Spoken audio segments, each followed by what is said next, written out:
Yeah, Dave, I play tic-tac-toe. Yeah. Okay. Yeah. I got to send you a rant I just recently did. I think you'll appreciate it. So I'm on TikTok, I'm on Instagram, and so I posted something about the election. I want to send it to you. I think you'll appreciate it. All right. Well, make sure you just send it my way, Dave. I will send it your way, Ron. How's everything going? Everything is going well. We're glad to have you on the program. You're back, from Florida? You're COVID free. Everything is good. Well, I had another COVID booster. I had a flu shot. Now I'm going to go get the pneumonia vaccine. Anything they come out with, I get, because I'm like a walking fly trap for disease. Geez, you should never get anything with all these vaccines. I understand that, Ron. I understand that. Knock on wood. Last winter, I did not get the flu one time. Okay, it's been a while since I got COVID. Well, it's been a while since I had COVID. It's been a while. I try to stay away from the jail. I mean, the jail is where I get it. It's not. I mean, it's like a petri dish. They bring those people in there. There's no ventilation. I mean, they put them in the pod. Then they put you in a small room with the guy who's been exposed to 55 other people. It's just, the chances of you getting COVID there are pretty good. Oh, yeah, because you've gotten it there. Oh, I don't know, 15, 16 times. 4 times. I've lost track. 4 times in 2 years I had COVID. And I would go to the jail, and 3 days later, I'd have COVID. And I'd go, and the clients go, can you come down and see me at the jail? And I go, my number is now registered, so they can call me collect, and it's not recorded. I don't know how many times I have to tell people that I represent that are incarcerated, do not talk on the telephone. They record your calls. So everyone out there listening, if you have any relatives in the jail, they record those conversations. And so if you are committing crimes, you are just telling on yourself. First of all, don't commit crimes while you're in jail for committing another crime. Okay. And secondly, they listen to those calls. I have a client right now, federally indicted. Her boyfriend was calling her from the jail, who happened to be a felon, and saying, it'd be really nice for Christmas is if you bought me a Glock. She goes, oh, no problem. I'll buy you a Glock. They went and checked the stores, and sure enough, she bought him a Glock. So I just question people's, I don't know, sanity sometimes. Gee, I wonder why. I can't imagine why. Oh, David. It's the life of a defense attorney is unbelievable, to say the least. On a couple of my TikTok, I have one that's I have 1 million views on one, 975,000 on another, because I talk about legal things that people are interested in. And so those got the most traction. So it's pretty amazing. I did one before long. You'll be making money off of making content for TikTok. I'm not making any money. I'm just trying to help people. I was going to Cleveland the other day, and I was speeding. I had to be in the Cuyahoga County Common Pleas Court. Okay, now for the lawyers out there, they know what that's like. It is sheer. It's. I don't know. I'd rather be in a prison camp than have to go to the Cuyahoga County Common Pleas Court. So the parking is horrendous. And then you got to go through like this snake-like structure. And then you have to take everything off practically. Your shoes, your belt. You got to go through the thing, then put it in. And then you got to go to the elevator system. And there's a line to get to the elevators because they have, I think, 38 common pleas judges up there. And then it is done in a 70s motif, burnt orange. Remember the burnt orange couches? I mean, people in Mahoning County do not appreciate how beautiful our courtrooms are. And I'll tell anyone, go. I was down in Tampa at a district court. Our courtrooms are amazing in this county.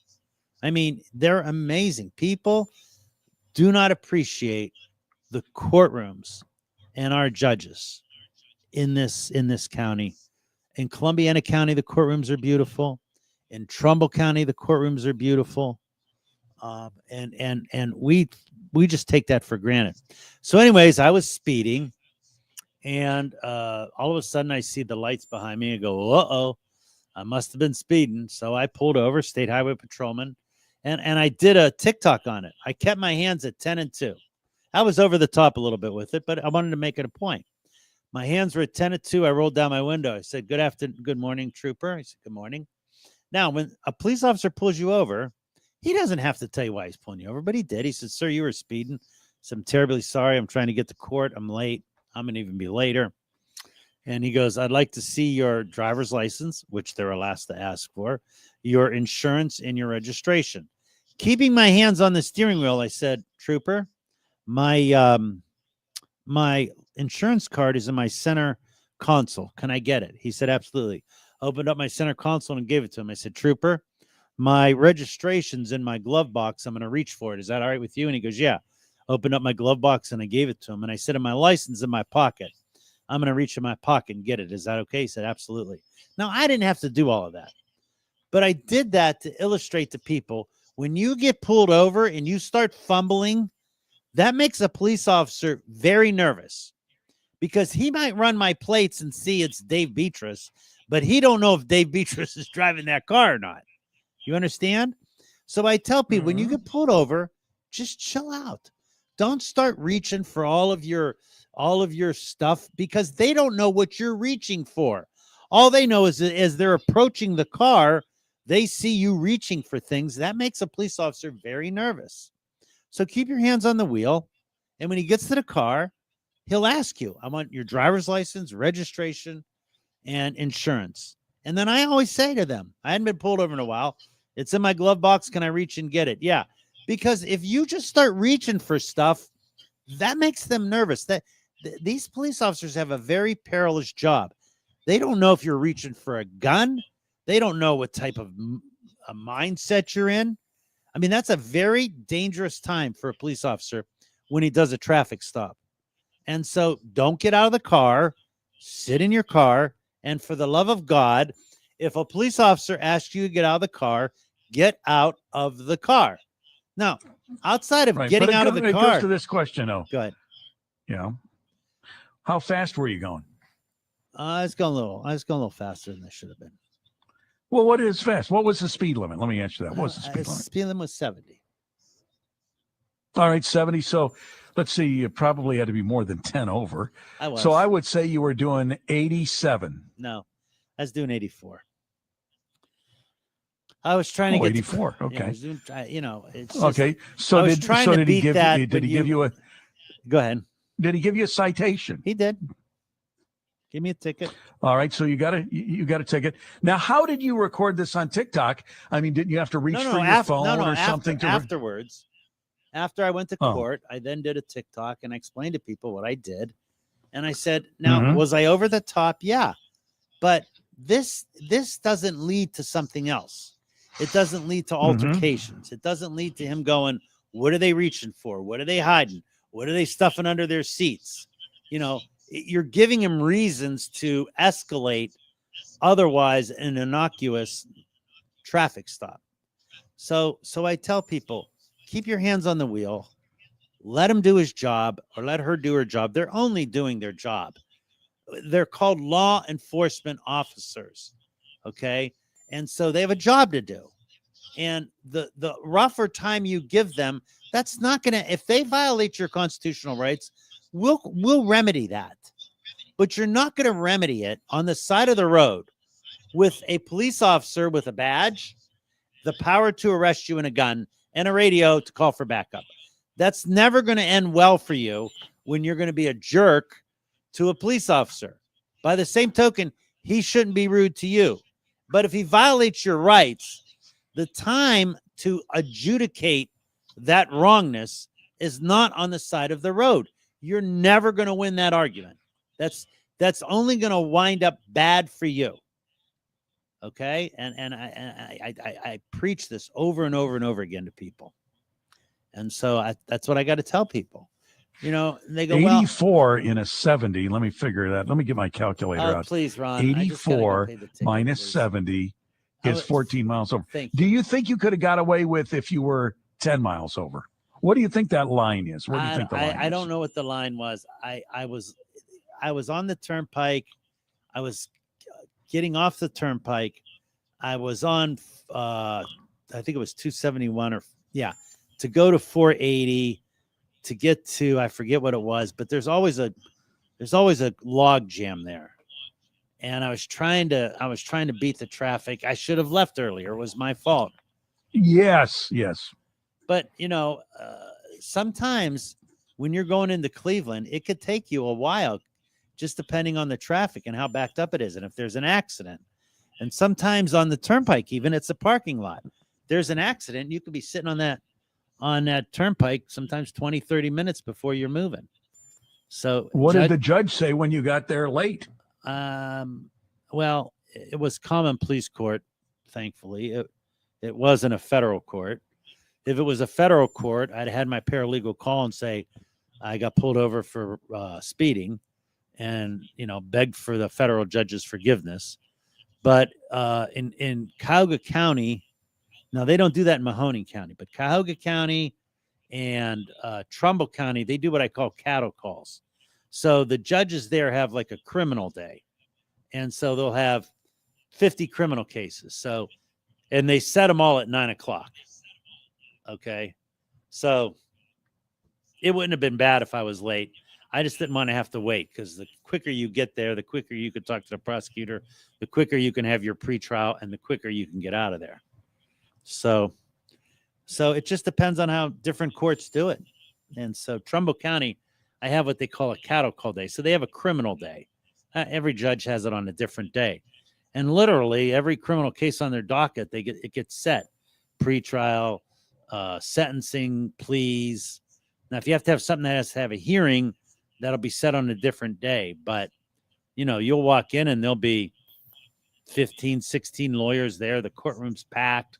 They have all the prisoners there. There'll be, half a dozen prosecutors there, and they're just racking and stacking them. Wow. Yeah. All right. So and the county courts and municipal courts, and I don't mean this bad, and I'm not trying to disparage anyone, but really, it's like watching sausage being made. It isn't, it's just they're just packed. They're just a lot of cases, and they got to get through them, and they're usually very busy. Like in Boardman. Boardman has court on Thursday afternoons and I think Tuesdays.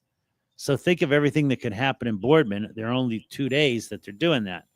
Now, when I was the chairman, God forbid, I came up with a radical idea of like what Columbiana County did is they just have one, what they call the Columbiana County Municipal Court. So you don't have a court. We have a court in Austintown. We have a court in Boardman. We have a court in Sebring. We have a court in Canfield. Then we have a court in Struthers. We have a court in Campbell, Ohio. Okay. Then we have some mayor's courts. And my idea was, why do we have all these different courts in different parts of it? Let's just combine them all, call it the Mahoning County Municipal Court, because they're all duplicating efforts. Okay. Campbell has 9,000 residents, and they do Coatesville, I think, too. So we have a part-time judge doing that. We have 4 county court judges: Austintown, Boardman, Canfield, Sebring. Part-time judges. Okay. And it just seems to me that it's an antiquated system. All right. Like we should have one court centrally located in the county, combine the courts instead of having, 6 part. And then Youngstown has 2 full-time judges, and then everyone else has a part-time judge. Okay. It just doesn't make sense how it's done.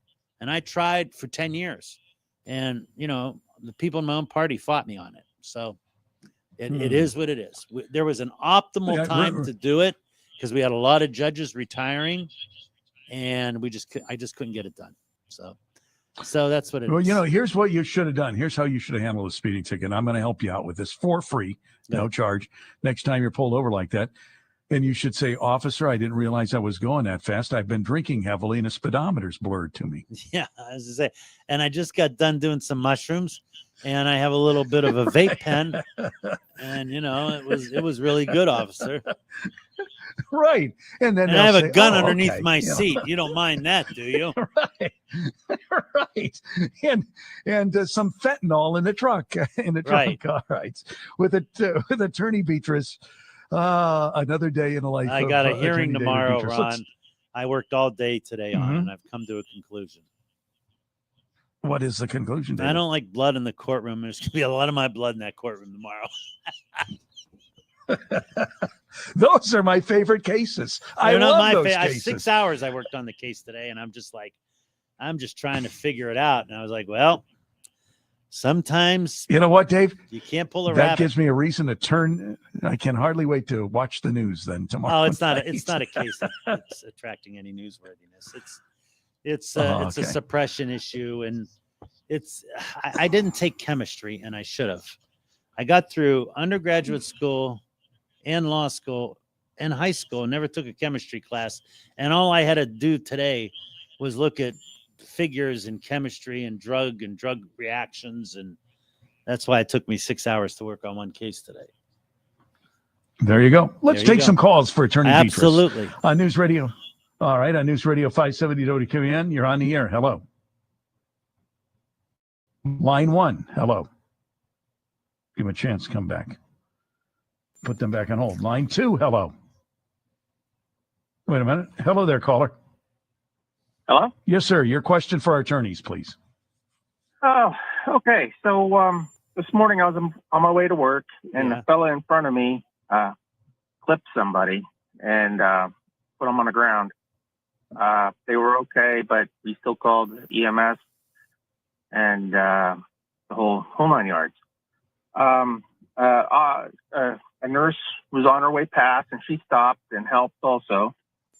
My question is, it was dark, it was raining. The driver left the scene That's not good. before anybody got there. Not good. That's exactly what I'm thinking. Had he stayed, would he have been found at fault? Well, All right. when you get in an accident and there's bodily injury, you must stay at the scene. Okay. Absolutely. If there's just property damage, you actually have 24 hours to report it. Okay. Like if you Okay. hit a parked car, and you have 24 hours to report that. All right. But if you clip someone, the best thing to do is to pull over and call the police and let them do their investigation. Now, I'll tell you, sometimes I question people. I was going to do my TV show last week, and I'm coming up, and I turn right onto Tippecanoe Road, and there's people dressed in black, no flashlights, no reflective colors, just jogging. I'm like, Nothing. my God. I mean, it's lucky I'm paying attention. Like, I barely saw them running in the opposite direction. So if you're going to be a Right. pedestrian, you have some obligation, not to cross where you shouldn't be crossing. At the same time, if you're in a crosswalk, I'd have to know more as to whether the driver's at fault or not. But him leaving was a really bad idea, because that's a misdemeanor 1. It's called leaving the scene of an accident. And then they're gonna find him. Okay. And because I'm sure there were witnesses that saw the car, saw the license plate or whatever. They're gonna go find him and give him a ticket. And then he's gonna have to go to court. All right. Thank you for your call. Well, I appreciate it. Time for a break. David, already, stand Ron? by. Wow. It is. It's going on 5:30. Segment 2 coming up with Attorney Beatrice after this.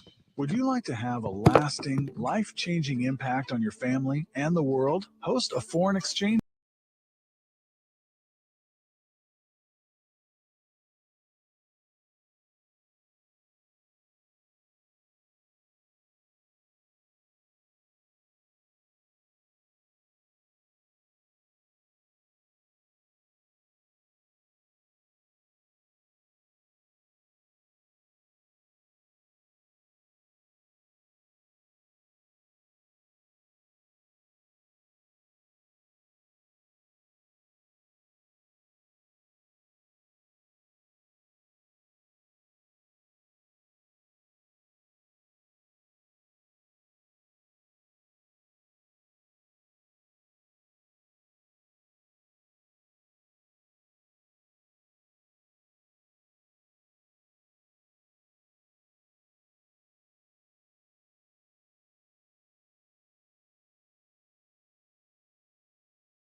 if they hit someone.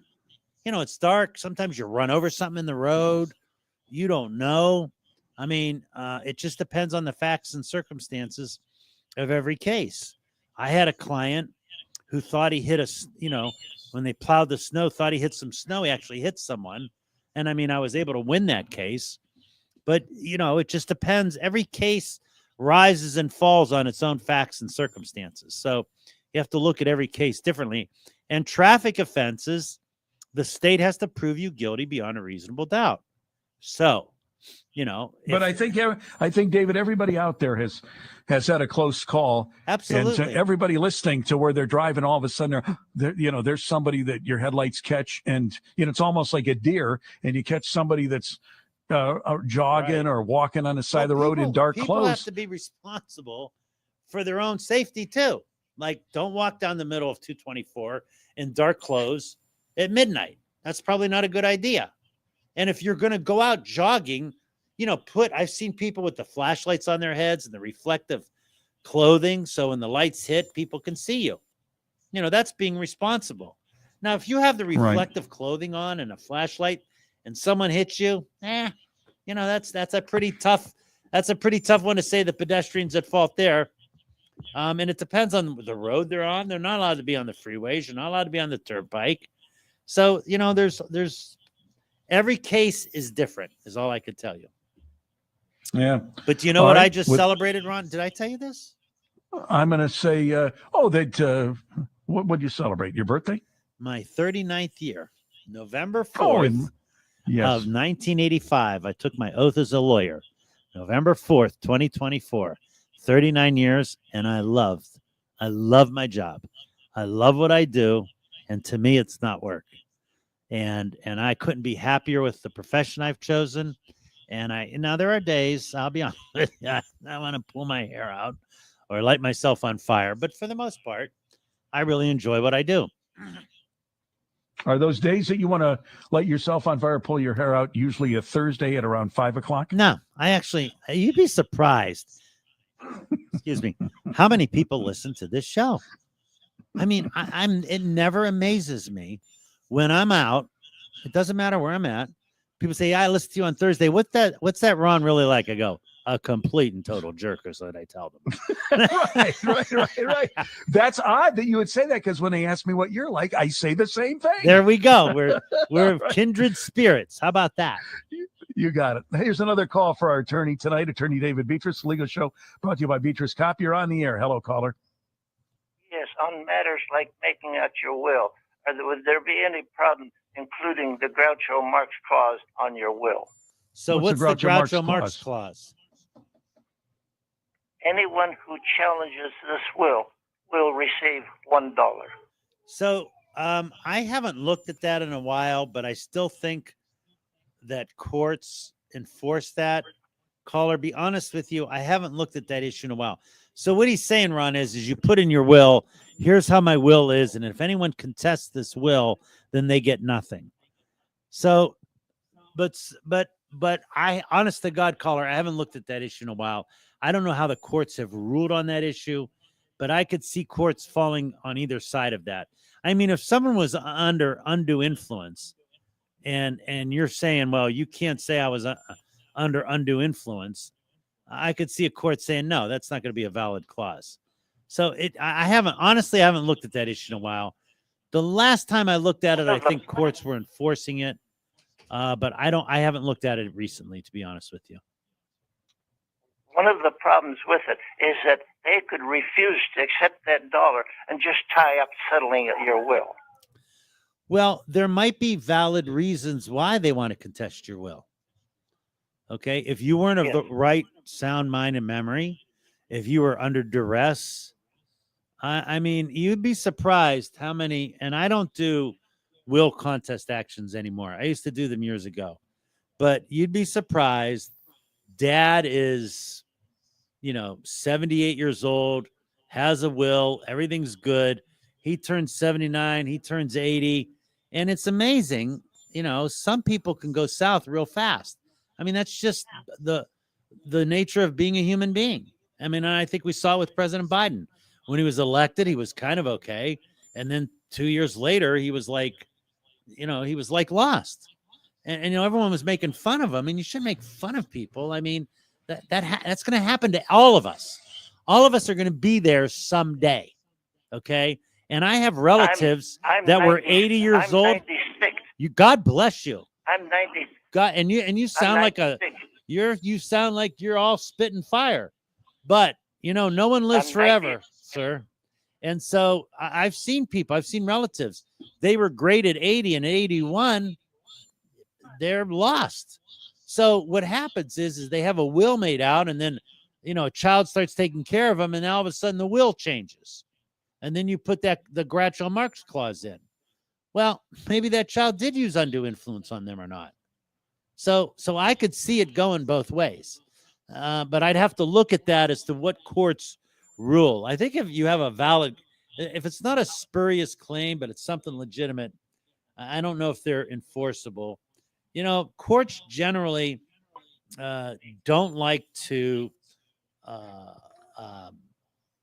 prohibit people from exercising their rights. Courts All right. look with disdain on that.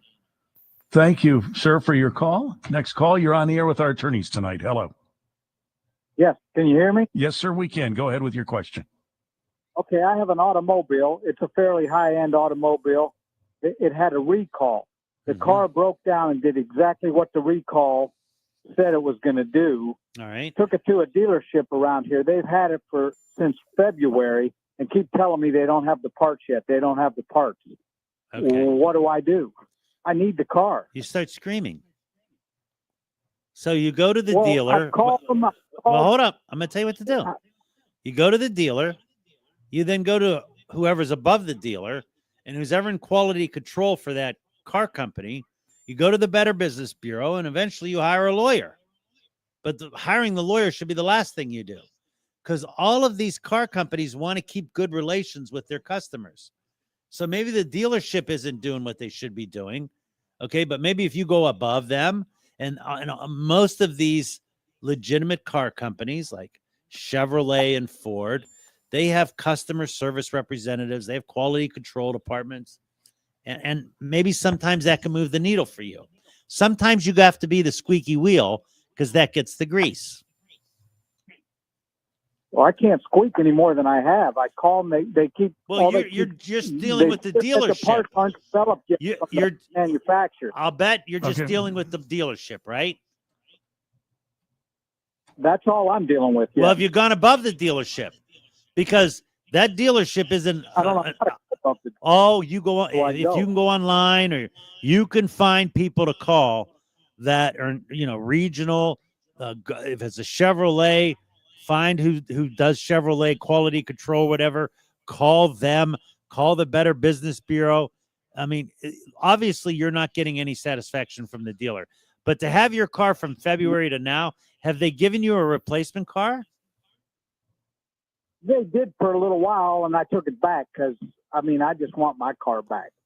Okay. They took me a loaner for a little while, but they wanted it back, so I took it back. Well, did you get another loaner? No. Did you ask for one? I was paying insurance on the car and everything. It's good. Thank God I don't have a loan on it. I understand everything you're saying. What you want is the car you purchased back, and they still have it, saying they're waiting for a part. And so what you need to do is put pressure on who's ever holding up getting that part to put in your car to get it put in your car. Now you've run into a dead end with the dealership. Go above the dealership and see if you can't find any a fruitful tree there. All right. What type of car is it, caller? What make? It's a BMW. A BMW. All right. Yeah. And do you think they really are waiting for the part, or the part's not available? Do you know? Yes or no? Got a letter on the recall. It was funny how it happened. I got a letter on the recall, and I really didn't pay any attention to it. Then I was driving the car, and it did exactly.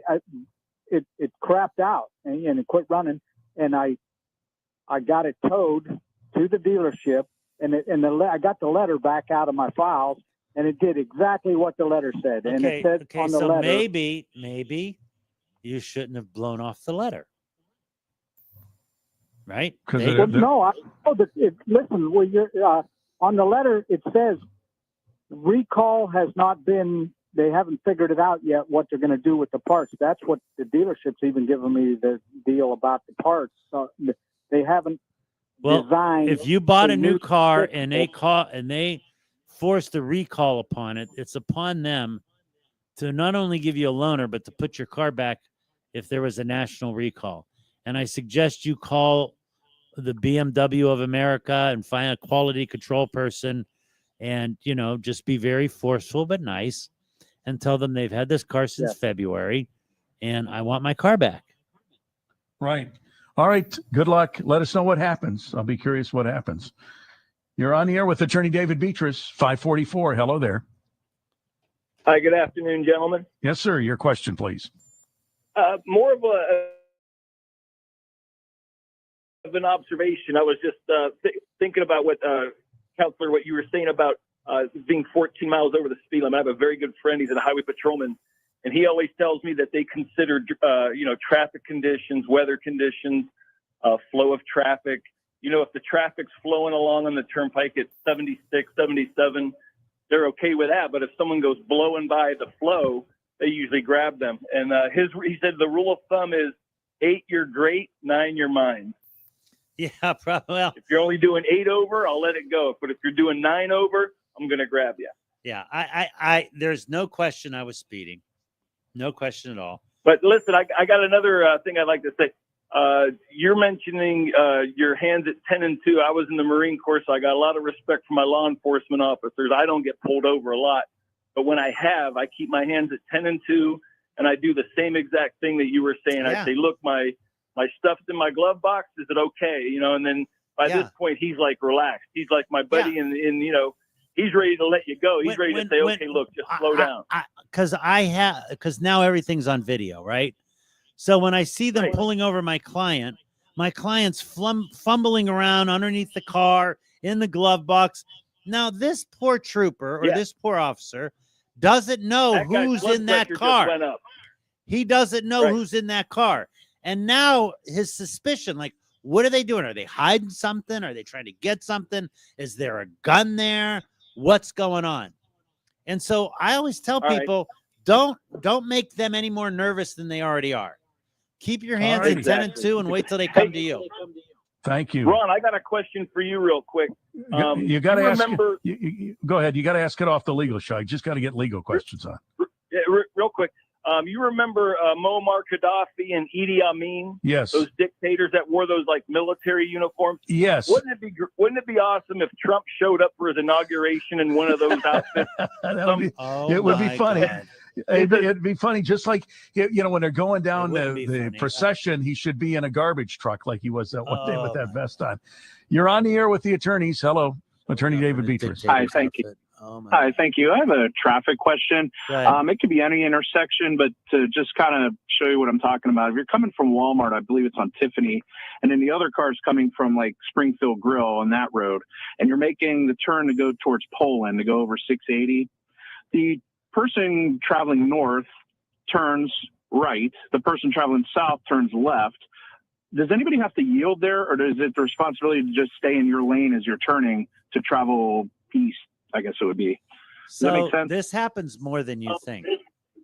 So here's what happens. You know how you're on 224. So they have 2 lanes going west and 2 lanes going east. And then they have that center lane, where you're going to pull into a place. And then another car pulls into a place. They want to go left and you want to go right. That happens more than you think. And so it just depends on the circumstances, who was there, who was closest. There's a lot of things that you take into circumstance for that. But if someone's going left and you're going right, you shouldn't hit each other because you should be making your turn before you're in the middle of the road. Right. What I see happening is the people coming from like the Walmart will make a left, but they'll go all the way into the right-hand lane. No, when you're making a left, from the inner lane, you got to go into the inner lane when you make the left, not the outer lane.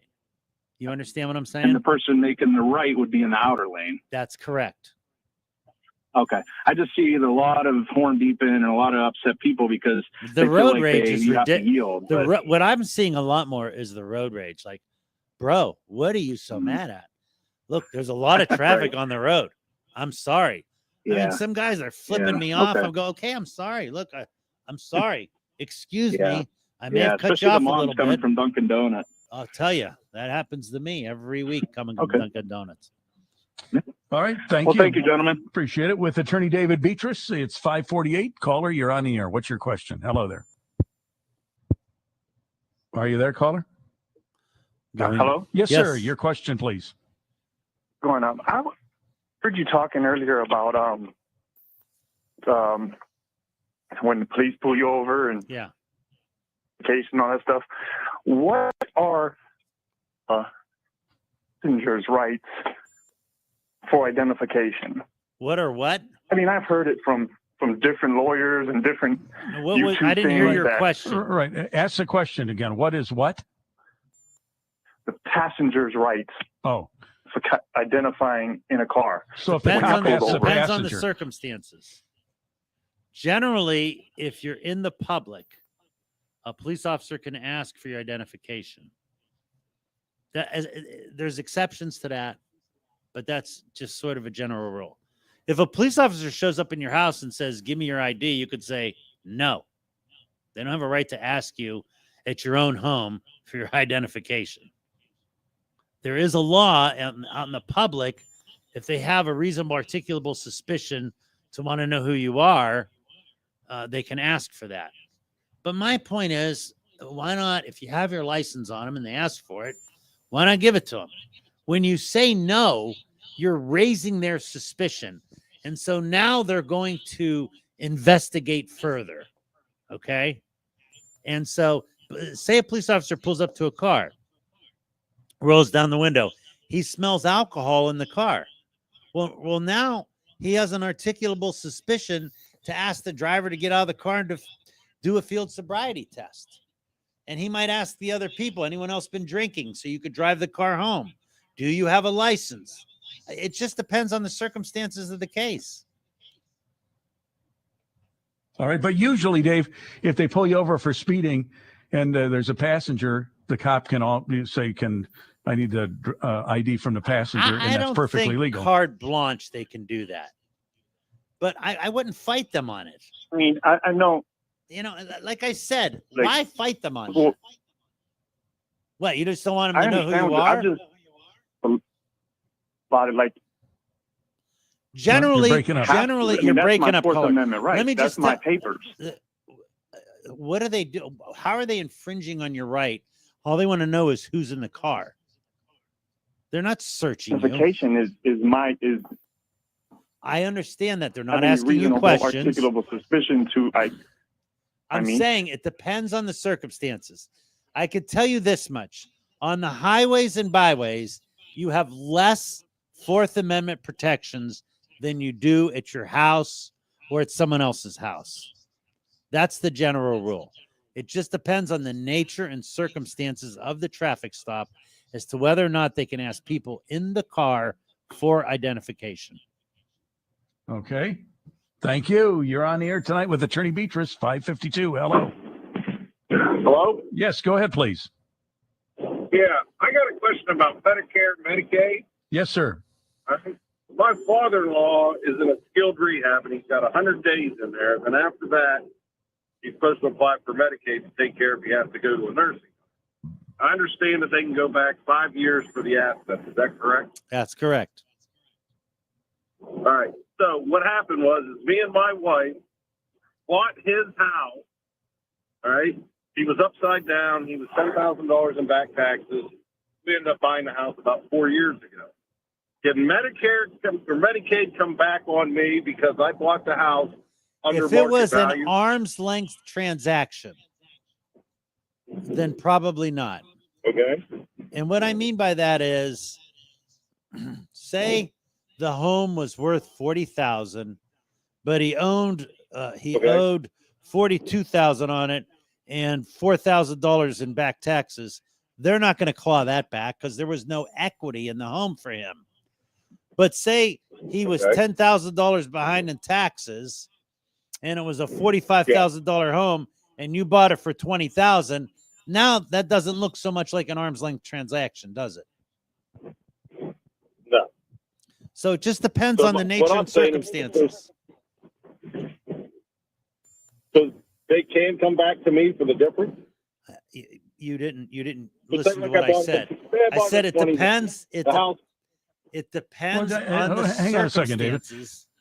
And did he have equity in the home when you purchased it from him? Okay, what was the house worth, roughly, caller? The house was worth at that time was worth $220,000. And what did you pay for it? I paid $117 with the $10,000 in back tax.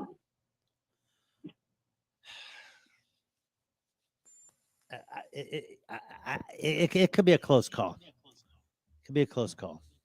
It could be. But there's roughly 100,000 in equity that you got. That's not an arm's length transaction. Well, I got it through, when I signed it was like through inherent equity or something like that. I forget how they worded it on the loan. Right, but this was 4 years ago, not 5, correct? Yeah, right. We're at 4 years right now. Well, here's what you're not allowed to do. You're not allowed to lie to government on forms. So I don't suggest you do that. Correct. Okay. Now, whether or not they're going to go back and claw back that 100,000, they're not going to claw back the home. He's just not going to be eligible for the first 100,000 till he spends down that 100,000 that he should have gotten. And there's a lot of other edges to it. That's why I was scratching my head with it when you said it. It was worth 220. And we paid 117. We paid 127 for it. How do you know it was worth 220? Is that your guesstimate? Did you have an appraisal done? I mean, there's a lot of edges to it. Okay. All right. So you had it appraised.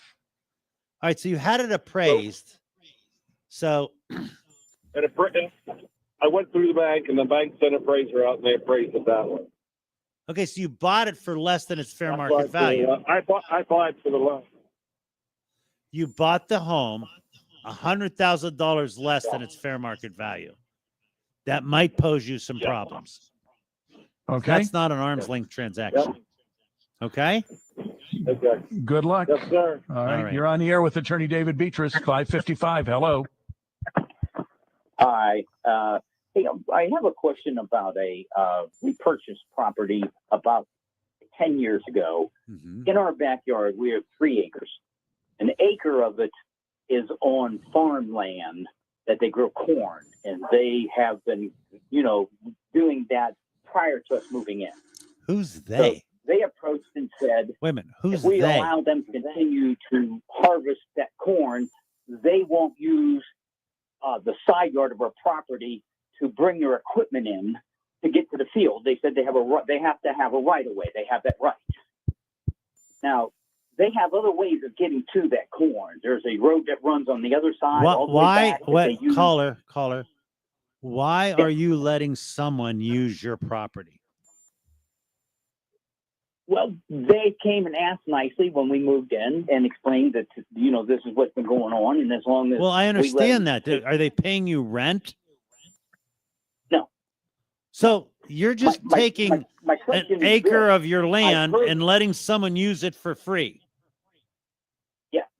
Well, I want to be your neighbor. My concern is I've heard rumors that after so many years of them. Well, it's not adverse. It's not adverse. No. Adverse possession means adverse. You are giving them permission to use your land, so therefore it's not adverse to you. So they can't get your land by adverse possession. But I wouldn't give them that for free.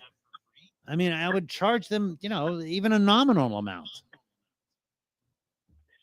Well, we've considered that, but my biggest concern was the rumors that I heard, and I had people say they. It has for adverse possession. It has to be adverse to you. You giving them permission is not adverse. You are allowing them to do it. All right. Right. Okay. All right, my friend. Okay. Thank you for your call. Dave, tomorrow morning at 6:40, I wake up, folks, at 6 o'clock. I make sure I shave, shower, get ready for the day. Right. And I make sure I'm sitting in front of my television at 6:30 sharp, because I know Attorney Beatrice comes on at 6:40 on Friday. Right? Right. And so we're going to talk about if your property falls into disarray, what responsibilities as a landowner do you have? What obligations and what rights does the governing authority have? And what could happen in the interim? So if you have a home that's in disrepair, or the city's come and taken your property wrongfully, and that happens more often than you know, Ron, that's what I'll be talking about tomorrow on WFMJ Today. All right, another legal show under our belt. Thank you, Attorney Beatrice. The legal show brought to you by Beatrice Cop on News.